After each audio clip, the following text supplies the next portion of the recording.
Terpuji nama Tuhan. Hari ini kita akan kembali merenungkan firman Tuhan dengan tema jangan lari dari panggilan Tuhan. Dalam Yunus pasal 1 ayat yang ke-11, bertanyalah mereka, akan kami apakan engkau supaya laut menjadi reda dan tidak menyerang kami lagi, sebab laut semakin bergelora. Tidak semua orang respon yang benar terhadap panggilan Tuhan.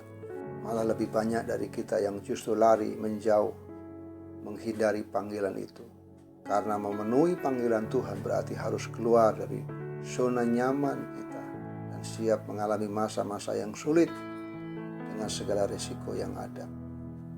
Hal ini juga dialami oleh Yunus yang dipanggil Tuhan untuk tugas khusus untuk menyampaikan berita kepada orang-orang Niniwe, yaitu bangunlah, pergilah ke Niniwe, kota yang besar itu, berserulah terhadap mereka, karena kejahatannya telah sampai kepadaku. Ayat yang kedua.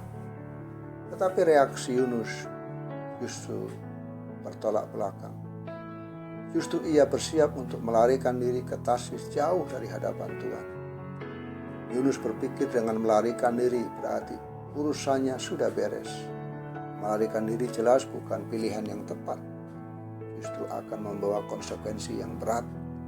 Dan bukanlah kebetulan jika akhirnya terjadi bencana besar, yaitu badai dahsyat terjadi sehingga kapal yang ditumpangi Yunus hampir-hampir terpukul hancur.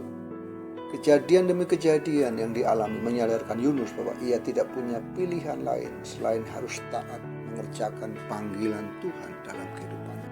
Haruskah kita mengalami penderitaan, kesesakan, atau teguran dari Tuhan terlebih dahulu, baru kita mau taat dan mengerjakan panggilannya yang Tuhan berikan buat kita dengan setia?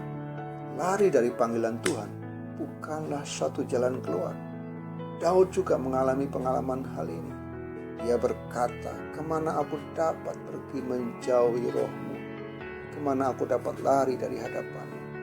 Jika aku mendaki ke langit, engkau di sana. Jika aku menaruh tempat tidurku di dunia orang mati, di situ pun engkau. Jika aku terbang dengan sayap fajar dan membuat kediaman di ujung laut, juga di sana tanganmu akan menuntun aku, dan tangan kananmu memegang aku. Sesungguhnya panggilan Tuhan adalah sangat mulia, dan itu merupakan anugerah. Jika Tuhan memanggil kita, itu bukan karena kuat dan gagah kita.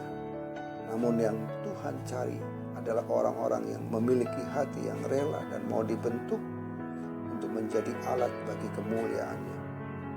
Firman Tuhan berkata, dan mereka yang dipanggilnya, mereka itu juga dibenarkannya. Dan mereka yang dibenarkannya, mereka itu juga yang dimuliakannya. Mari umat Tuhan, kita belajar untuk meresponi taat di setiap panggilan Tuhan dalam hidup kita. Jangan lari dari setiap panggilan yang Tuhan berikan kepada kita, karena itu adalah sebuah anugerah bagi setiap kehidupan kita. Mari kita mau belajar meresponi panggilan Tuhan dengan hati yang tulus dan rela, walaupun kita harus meninggalkan zona-zona yang nyaman, yang menyenangkan, untuk siap mengalami hal-hal yang sulit dalam hidup kita. Tapi percayalah, ketika kita mentaati panggilannya, ada janji Tuhan yang Tuhan siapkan bagi hidup kita. Karena firman Tuhan berkata, orang-orang yang dipanggilnya, orang-orang itu juga yang akan dibenarkannya. Dan yang dibenarkannya juga itu yang akan dimuliakan. Tuhan akan muliakan hidup orang-orang yang mentaati panggilannya dan hidup dalam rencananya. Tuhan Yesus memberkati.